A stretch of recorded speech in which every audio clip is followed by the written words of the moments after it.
We are back on the Rational Boomer podcast, and this is kind of an unusual extra podcast. It's going to be a shorter podcast, but I think it's important to do this. Abe Gurko, who you know from the show before, he's been on a few times, and it's always great to have him as a guest. But Abe reached out to me and said, "Do you mind if we come on and talk?" And I've got somebody else I'm doing a podcast with later, and I've got a bunch of other people that want to talk. But I wanted to get Abe in because Abe and I represent people of a like mind, but from different perspectives. And I tend to be more hardcore, and I don't mean this as an insult. Abe tends to be a little more softer in his approach. So I thought this would be an interesting balance to do it that way. So Abe, welcome to try to soften up this crusty old fuck. No, I have to tell you, was part of a group I called it post, wait, what did I call it? I called it the Codger Cage Match. That's about what it was. Yeah. I mean, it's like, we all know it was a catastrophe. But the bottom line is, I feel the Democratic Party, see, in 2020, we voted for Joe because his one selling point was he was going to save the soul of America. And it was believable. And we galvanized around that because that's what America needed. See, this time around, he's not saving the soul of America. And after last night, I think it's going to be incumbent on the entire Democratic Party to rally around the fact that we need to have a Democrat in the White House. Now, I think there's a conversation to be had throughout the party. Is he the best choice? Is there somebody else? And if not, fine. But just a lot of people after last night feel scared that he's automatically going to lose. Now, you know that he's going to win, and I'm on that page, and I'm on that train too. But after last night, he is bleeding. He already was bleeding voters because of what's going on in Israel, because of the young people that are just like anybody but Joe. I mean, that's a reality that last night kind of confirmed people who had questions about him are that much more concerned. Well, I feel like we have an opportunity to bring everyone together, all of our best candidates that we think are even just great senators and governors, to talk about what we all need to do, to warn everybody about Project 2025, to show what's it shouldn't be obviously we can't rely on Joe to be our communicator. We cannot. It's up to all of us. right. The Hughes, the Pritchkers, the Gavins, all of us, to save the soul of America, not one man. That's my point. Now let me ask you this. Everybody's freaking out about Joe's performance in the fact that he was slow. What Donald Trump said was lie after lie after lie, talking about black jobs, making that Palestinian slur against Donald Trump, talking about Roe v. Wade, not answering questions, just being totally unhinged. Why do we sit here and say that Joe Biden lost this thing because he was slow? Because everything he said was the fact and he had receipts, but Donald Trump was completely unhinged. It goes to something you said before we came on, says that people are looking for an alpha male. They don't care if he's right. They don't care if he's smart. They don't care if he's fucking sane. If you talk loud and you talk strong, people will follow you because they are fucking cheap.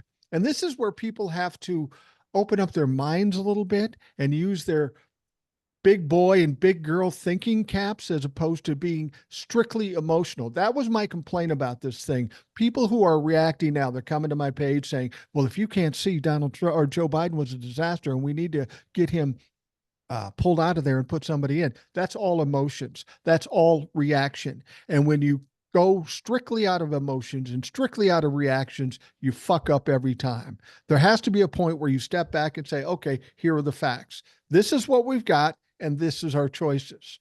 And replacing Joe immediately is not a good choice at this point. Maybe down the road, but I doubt it.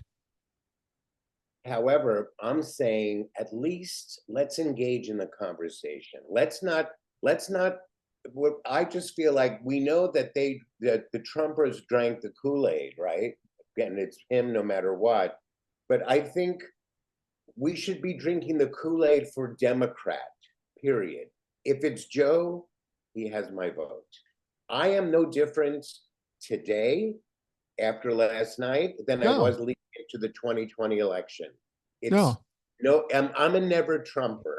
You know what I mean? And I think everyone, especially Democrats that are like running to the dark side, need to look in the mirror to say, you are going to vote for a lying criminal? You are lying. He's a lying criminal. You can't vote for him. He's still the gross baboon leading into the 2020 election. He's no better. He's worse. He's a convicted felon. Right. So, yes, the choice is stark. But for now, with people having raw emotions about what happened and feeling afraid, which are whether it's for what's going on in Gaza or just from watching television last night, I think people need to just have the conversation. If we land on the same space with Joe, so be it. But I feel like people want to be heard and people's fear needs to be addressed. Well, That's my. yeah. Yeah, no, I understand what you're saying. And like I say, we come at it from two different perspectives. I'm not saying I'm right, you're wrong, or vice versa. It's just a different way of looking things, a different personality. And I think that's where the problem is in this debate. Too many people are so narrow about this. They think this is a popularity contest between Joe and Donald Trump. It is not. That's the minuscule part of this. The real war here is between democracy and authoritarianism. That's the real war. It's not a matter of picking the absolute perfect right guy to get to where you want to go. It's picking whoever you have to go to put you on that path to finally get to where you want to be. And the only option is Joe Biden at that point. Now, if they change him out, I tell you, the only time that they should change out Joe Biden is when Donald Trump drops out. Then we get a complete do-over. It's a short run to the election, and then it's still a win for the Democrats because the Republicans have damaged themselves so much with the abortion thing. But we can't I mean, get Trump caught in. actually. No, go ahead. The Republicans want their Republican strategy is to make us fearful. So if we become fearful, we fall right into their trap, and that's fucking stupid. Right, but the thing is, they're very good at being like hyper focused on one message. Right. Like they're good at what they do. We're not because we're Mm-hmm. diverse and have opinions and we come together and we have different ideas and we want everybody to have everything. So we've already lost the conversation because I've said six things and they all matter, but they all are never going to get done by the time November comes around. But I want just to point out how horrible Trump was for a second, just so you know, and I am right in there with you. He actually said people are not even living anymore. I mean, how do you vote for someone who doesn't even have that doesn't even say rational things? And how he tried making Joe, he's so brilliant at like counterpoint and counterpunching. He's accusing Joe of being the big liar. Like, it's astonishing how fucked up that man is. Yeah. And that he deserved to be walking around free, let alone on a stage. And somebody made a really good point. Biden should have just walked out on stage and said, why am I allowed to be having a debate with a convicted criminal? What are we doing here? Our economy's never been better. And like, I'm not doing this. Right. And he should, and own. But the thing was, Joe, and I agree. One of the points you made, it's the people around him. Oh yeah. How dare they make that happen? That's on them. That's their job. His job is to just be propped up. And Jill Biden too. Like, hello, like no. It's everything that was bad was because Democrats, who we are known for not being good, communicators, and we are the worst at messaging, was the epitome last night when we had one moment for him to rehash that beautiful State of the Union moment that he couldn't, that he should have just been put in like an ice bucket for like 2 days so that he would have come out like gangbusters. But I agree with everything you said. They over prepared him. They gave him they made him feel like he's too much under pressure. It's his people, and shame on all of them. Right. And period. I don't care who their names are. They own this debacle. Here's the one thing I Period. know about this country during the Trump era, and something we have to consider here.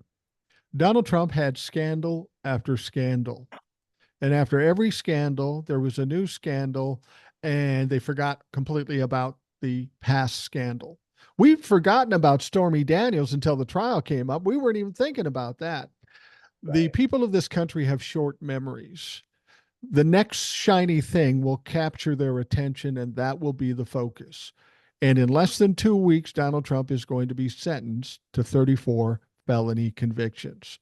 That will take over the narrative. Here's what I think Joe Biden should do right now. He's got to change the narrative that he's weak and he's got a soft voice. He needs to take every opportunity he can to speak. He needs to attack Donald Trump on all his faults, his convictions, his being liable for rape, and all these things. He needs to change the narrative about his weakness, go after him. And by the time we get to the sentencing, that will be the focus. And everybody will have forgotten about this debate. This is one debate. Obama had a bad debate.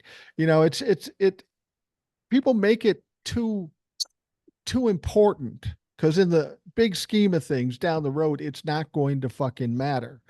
It's not something Right. we're even going to consider. There are much bigger issues coming, and I don't think we should all get that excited about this. I mean, he didn't shit his pants on stage and faint. He was slow. He stammered some, but the facts he gave were true. It wasn't a disaster, no matter what any Democrat tells me. Stop fucking whining. Yeah. Can you hear me? I just had to put this on because there's noise in my area. Can you hear me? Yeah, I can hear you fine. Yeah. Okay, good. Um, I think they're not going to remember this by next week. Yeah, I The agree. point, the point is he's been bleeding voters over the past few months for a few different reasons. And I'll tell you something that's really upsetting for me as someone Jewish, that's literally a stone's throw away from where that woman was beat up here in Los Angeles, is that there's nobody tamping down the violence in the streets. So that's where people are afraid. And Yeah. someone like Joe does not instill the kind of confidence that he's going to send out the National Guard. I've been calling for the National Guard for 3 years because of the rise of little by little what's going on in the streets from the immigrants. I mean, I know you're not allowed to use that expression anymore, but I can't be politically correct anymore, ever. The point is, Joe doesn't exude what certain people are really afraid for their everyday lives. Yeah. And the other people that I'm concerned about that we're going to lose based on last night are the people that, we've talked about this. We win in the margins. Parents of children in the suburbs who would normally say, I don't want my kid to grow up sounding like Trump. I don't want him grabbing pussies. And, no, I don't want my kid to be that. But they also are like looking at in the streets that these kids are with, like acting like KKK members with a different agenda. They're Yeah. covered their faces, they're threatening, and those people in the suburbs are going to be like, it's like this, where it's the margins now have more to be worried about. That somebody that's I mean, Joe kind of looked like somebody said it on it. It's like he got unplugged for a minute over there. It was like Yeah. it was it was bad, but at least let's be honest about it. Let's talk about it. To just sweep that under the rug, it's going to naturally sweep itself under the rug because we live in a 60-second Right. mindset world now, and the algorithm is going for the next few days is going to own Joe. The algorithm's going to own the libs. You know what I mean? But but we have a responsibility as a party to remind everybody what is Christian nationalism, who is going to be Trump's VP pick. That person is going to be the little, the butt boy for the Christian nationalists. Right. Trump is irrelevant. But as long as you're voting for the criminal, you're ultimately voting in the handmaiden's tale. And Yeah. women who, look, I get people that are Jewish that are like afraid because of what's going on with Israel and Biden not doing enough. I get that, but I'm not joining that campaign either, because I'm an American first. And everywhere, and I grew up in a country where I actually fought for my rights as a gay individual, that I'm married, that becomes something I'm not willing to just parse away because of what's going on in the Middle East. Sorry, unless I end up having to go to live in the Middle East, because you're allowed to get married and and fight for democracy there. But I'm not willing to not be an American first. It's Yeah. just, and how dare the Republicans try to own America first? Like, not America like we have nothing to do with the world, but we're Americans first. This is where we're born. This is where we're raised. This is where we've enjoyed the fruits of the labor of like the great generation that built this, that made this country what we are today. We are what we are because people who fought and died for us, not because some crook wants to give tax rebates to his crony friends again. Like, I can't I can't imagine anyone looking at themselves in the mirror and loving themselves if they're voting for him. You Right. don't love yourself, period. Well, You just don't. I always ask people this. They say, I don't like Joe Biden because of this. He's too slow. He's too old. He's this. So what's your play then? Your option is you don't like Joe because he's slow, so you're going to vote for somebody trying to overthrow the government and undermine democracy. That's really the choice you're going to make? Please tell me It's how that's going to fucking happen. That's the most ignorant thing I will have ever heard. yeah. We need to take an example with the Republicans. Joe has a slow night. Everybody's going, oh my God, we've got to replace him. We're going to lose. We're going to do this stuff. Donald Trump gets convicted 34 times of felonies, and the Republicans go, it's not a big thing. It didn't really happen. Now, I'm not saying we got to be like that, but we got to be a little more adult and less emotional and deal with problems at the level they are, as opposed to making everything a fucking huge disaster. Yeah. I mean, I believe we ultimately come back to reality Yeah. after a night like last night. But we're only going to come back to reality after we all kind of look at each other in the eyes and go, are we at least going to talk about what can we at Yeah. least be horrified together? Can't we? I mean, Ben Glebe, who is a comedian who was on our Don Lemon's roundtable that we had last night, said, if Joe would have a solemn speech that he wants to have his legacy be that he steps aside for somebody else. I mean, it was like this, everyone was almost crying from that moment to see that Joe does love America more than Trump does. Right. Like, it's as simple as that, but it would just be the fear that people have now because of last night immediately, that Joe's definitely going to lose. Like, that's just, people make their irrational decisions when they see something as irrational as Right.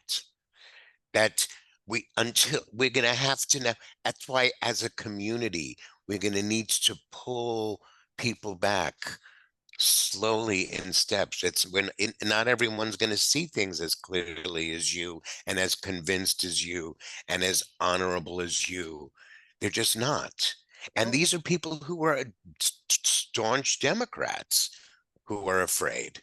people will accuse me of just saying it never happened. It wasn't a big deal. And that's not what I'm saying. You're talking about being horrified about what happened yesterday, and a lot of people are feeling that way. How I feel, my emotional state Mm, about that is I'm pissed off. I'm pissed off at Joe Biden. I'm mm, pissed off at his handlers. because they missed an opportunity. They had a chance. Donald Trump was unhinged. They could have capitalized on it and they fucked up. I'm angry about that. I'm angry like if a quarterback threw 4 interceptions in my favorite football team, you fucked up. But what do? You get up and you play the next game. You can't whine about it and hold yourself and rock back and forth thinking the world's going to end.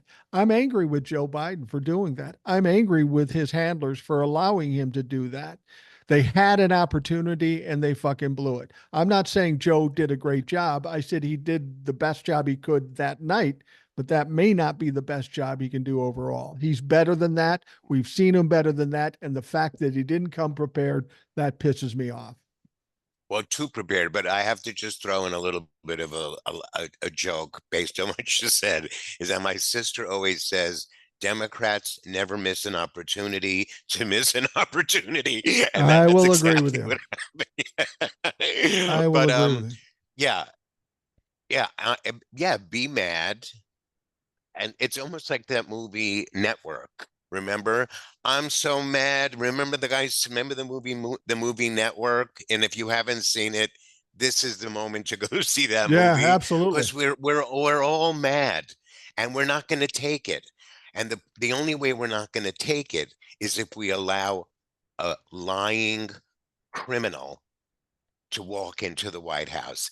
And if you're not if you don't have the conviction to stop a lying criminal from taking this country to a place where we won't recognize, then your personal corruption is something you need to take a look at. Yeah. You have 6 months to make a new decision.